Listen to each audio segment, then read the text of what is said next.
Welcome to a random talk down Quant Street. This new series takes you behind the scenes of quant investing, breaking down complex ideas and asking the questions you've been afraid to ask. For example, active quant strategies promise to outperform benchmarks, but what makes them truly active?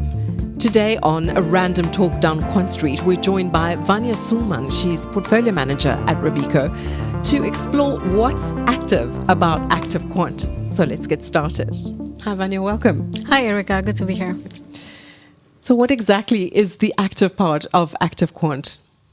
Yeah, so before I can explain active quant, let me take it back to what is not active, right? So let's start with passive strategy, passive indexing. So that is a strategy that essentially just tracks the benchmark. It's copying the benchmark essentially. And then we can take it one level higher, and that is what we normally call enhanced indexing. So that is still tracking the benchmark with a little bit of deviation here and there.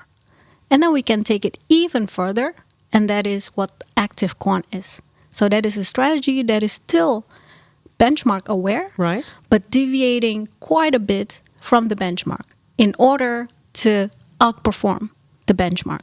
So presumably all of this depends on the client's needs and investment objectives, right? Correct. So how would you go about it? So I would understand in a fundamental equity environment, it's about, how you select your stocks with fundamental research. So in a quant environment, how do you achieve that activeness? Yes. So first of all, how do we consistently outperform the benchmark? So with active quant, what we aim to achieve is to have a systematic exposure to proven factors. So I'm talking about value, quality, price momentum, analyst revisions, as well as the short-term stock selection signal. So we aim to have a systematic exposure to those factors.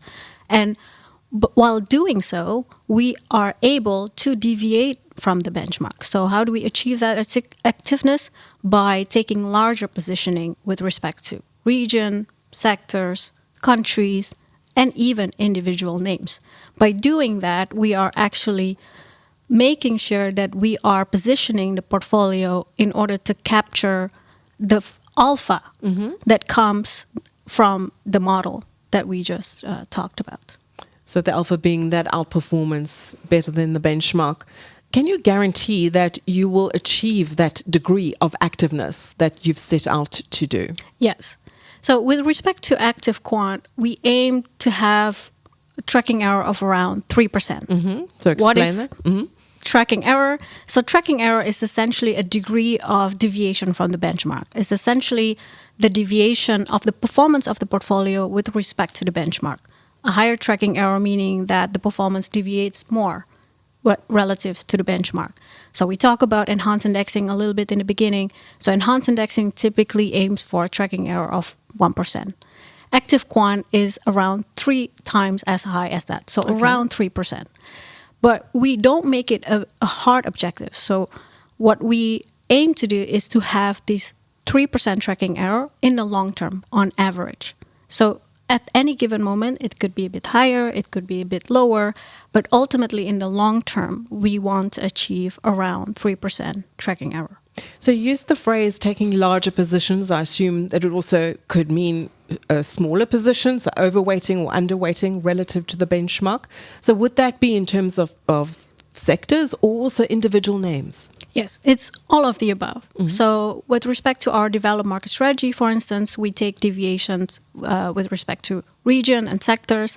And then in emerging market, we take deviation with respect to countries. But also in both, we also take deviation with respect to individual names.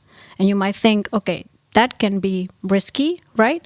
It can be a bit undiversified. Well, with active quant strategy, we start with even broader universe. So actually even broader than the benchmark itself. So thousands? So thousands of stocks.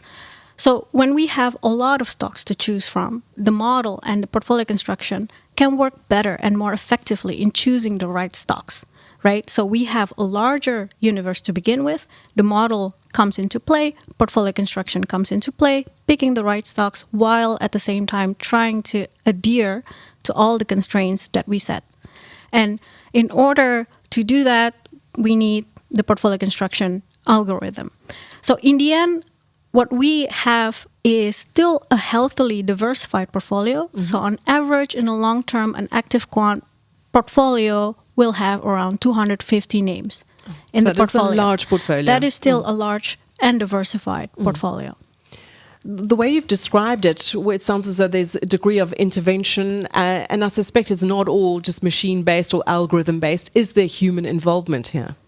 That's correct. So largely it's dictated by the model and the portfolio construction. However, sometimes there can be some exceptions, such as geopolitical tensions or companies that are under fire due to controversies, etc. So model can be fast enough, but maybe not fast enough in order to capture these dynamics. And that is when human oversight comes in to also make sure that we are correctly positioned on those names. So in brief, what does that look like when the human intervenes and steps in?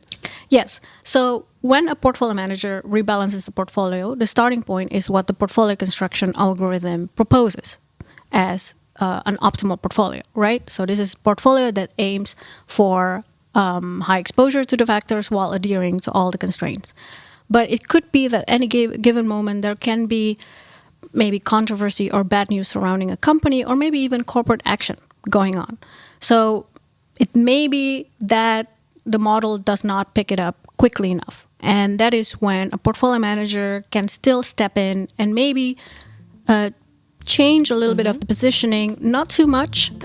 In the end, it's still a quant portfolio, a little bit in order to make sure that we are correctly positioned in those names. Makes sense, Vania. Thank you. Thank you, Erica.